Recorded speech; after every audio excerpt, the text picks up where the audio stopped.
$40 a week, $8,000 a month. Both true. Nobody shows you the year. This is the payout line. Let's run your month. One of those numbers is what you put in. The other is what comes out. Everything in this video is the distance between them. $40 a week is $2,080 a year. That's the deposit, and in this video, it never changes. $8,000 a month is $96,000 a year. That's the target. And those two numbers don't live in the same calculation. That's the part the format hides. The deposit is a savings problem. The target is a yield problem. So this runs in two phases. Phase 1, you build a pile. Phase 2, the pile pays you and you stop adding to it. Phase 2 is one division and it's the easy half. Capital equals the annual target divided by the yield. SCHD, the Schwab U.S. Dividend Equity Fund, yields 3.05% today. That's the last 4 declared quarterly distributions, added up, divided by today's share price. Cash actually received over what a share costs right now. $96,000 a year at 3.05% is $3,147,541. That's the pile. That's what an $8,000 month costs in that fund at that yield on August 13th, 2026. Which means the question was never the $8,000. The question is how $40 a week gets to that number. That's phase 1, and phase 1 needs a growth rate. SCHD's total return over the last 10 years, with dividends reinvested, is 12.4% a year.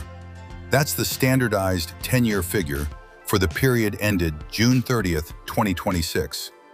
Not a forecast, a record. SCHD is in this video because it has a 10-year record you can measure, not because this channel is telling you to own it. The same arithmetic runs on any yield and any growth rate you want to put in its place. 2 of them are coming later. Now the assumptions. All of them on screen before the first year. 1. The deposit is $2,080 a year, $40 times 52 weeks, held flat for the entire run. No raise, no inflation adjustment, no catch-up. 2. One rate, compounded once a year. The fund's own 10-year total return applied to every year ahead. Not a real sequence of good years and bad ones. 3. The same fund does both jobs. It accumulates and then it pays. Nobody switches vehicles halfway through. 4. No taxes anywhere in this. 5. No inflation adjustment on the $8,000. Hold that 5th one, it comes back, and it's the biggest hole in this entire format. Fees are already handled. A 10-year total return is net of the expense ratio, and SCHD's is 0.06%. That's the frame. Now watch it climb. And watch how long it takes to become anything at all. Same $40 every week, same fund. We're going to walk it 1 decade at a time. Year 10, $37,215. 10 years of never missing a week. That is what is in the account. And if you stopped right there and just took the dividends, at 3.05%, that pile pays you $94.59 a month. That's your month at year 10. It isn't a typo and it isn't a trick. That is what compounding looks like before it looks like anything. Year 20, $156,993. The deposit didn't change, not $1 of it. The gap between those two numbers did all the work. Year 30, $542,508, $500,000 out of $40 a week. No raise, no windfall, no side income. Year 40, $1,783,315. And there's the shape of the whole thing.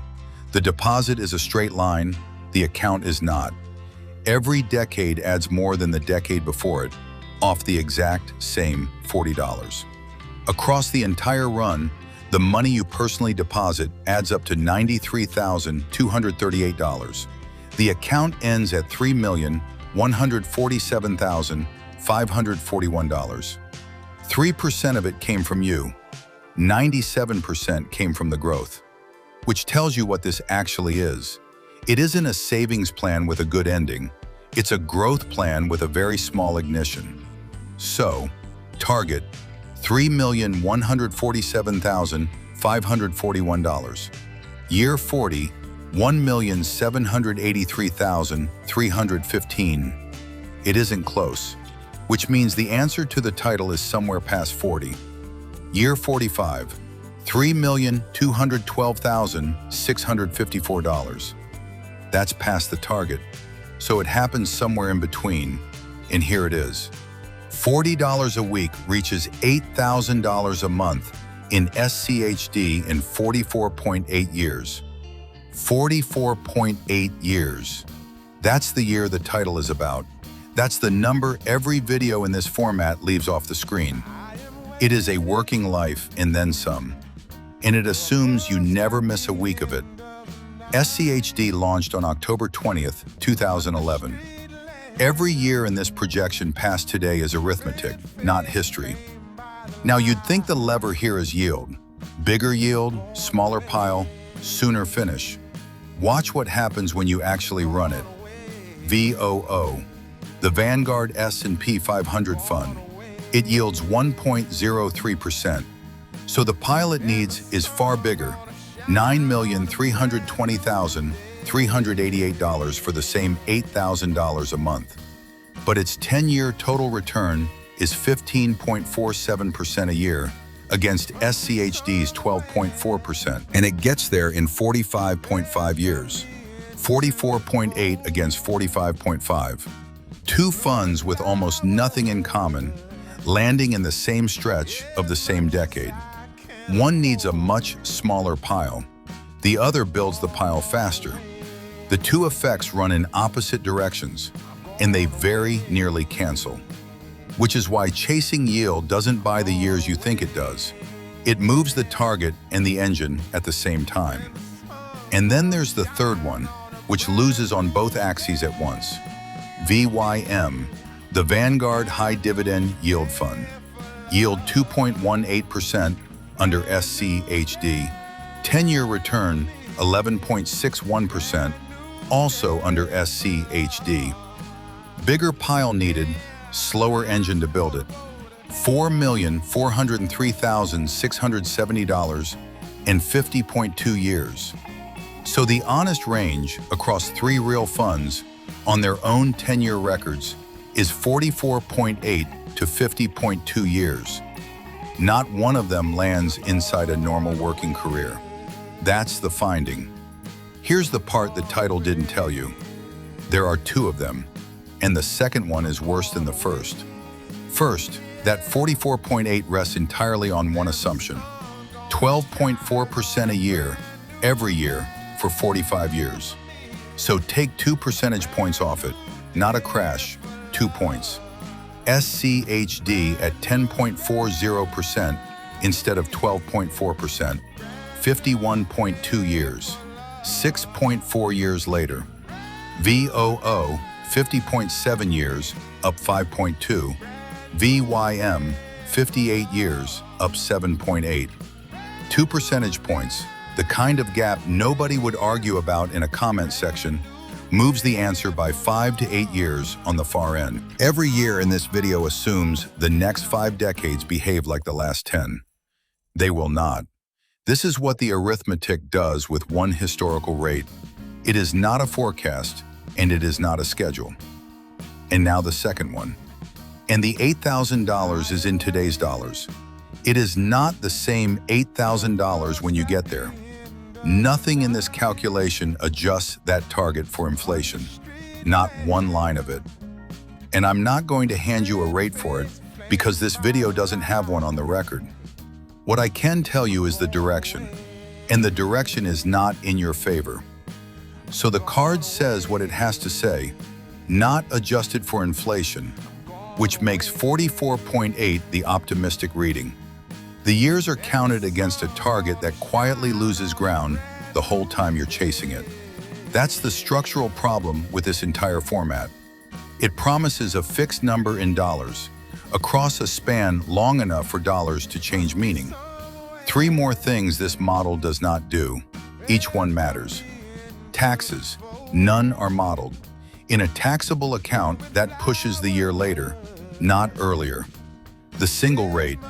A real 45-year path has years far better and far worse than 12.4%, including double-digit drops. The average can hold, and the ride can still look nothing like that line. And the target itself moves. $3,147,541 is $96,000 divided by today's yield. In 45 years, the yield is a different number, so the finish line is a different number too. It isn't a line on the ground, it's a horizon. So let's do the useful part. What actually moves that year? Start with the assumption doing the most damage, because it isn't the return, it's the deposit. $40 a week held flat for 45 years. No raise, no adjustment. Year 1 and year 45, identical. That's in the model on purpose. It's the literal reading of the title.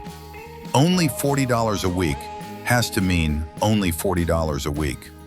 Over the whole run, that's $93,238 of your own money going in. And it is the one input in this entire calculation that comes from you and not from the market. Because look at what the file says the other lever is worth. 2 points of return move the answer by 6.4 years. You don't set the return, you set the deposit. A deposit that rises with your income is a different calculation than this one. So let's run it. Raise the deposit 5% a year, and that 5% is mine, not the record's. 44.8 years becomes 40.9, 4 years earlier. But by that final year, you are depositing $280 a week, 7 times the number in the title. Or double it from day one, $80 a week, 38.9 years. Or, and nobody makes a video about this one, you change the question. You stop asking when it pays $8,000 a month, and you start asking what it pays on the way there. So here's your month, not the one at the far end of that curve, the ones you would actually live to spend. Year 10, $37,215 in the account. At 3.05%, that's $94.59 a month. Year 20, $156,993. That's $399.02 a month. Year 30, $542,508. That's $1,378.87 a month. Every month, same $40 a week, same fund, same 3.05%. Nothing added and nothing assumed that wasn't already on the card. That's the month this format could have been built on. It's smaller than $8,000, and it's inside a lifetime. What can break this? Plainly, every year here assumes a fund's last 10 years repeat for 4.5 decades. Nothing guarantees that, and the sensitivity table is what it looks like when it's off by 2 points. No taxes are modeled. No inflation adjustment is applied. Both of those work against the number, not for it. And every price and yield here is a snapshot from August 13th, 2026. The 10-year returns are for the period ended June 30th, 2026. Rerun it before you use it. None of this is a recommendation, and SCHD isn't a pick. It's a fund with a measurable record, standing in for whatever you would put in its place. Your own version needs 3 inputs: the yield you actually hold, the growth rate you're willing to assume, and the deposit you will actually make every week for decades. Run it with your numbers, not mine. And if you want the other half of this, what a pile that already exists pays you today with no time axis in it at all, that's the video on the fastest way to $4,800 a month. That's your month. Run the numbers before you run the plan.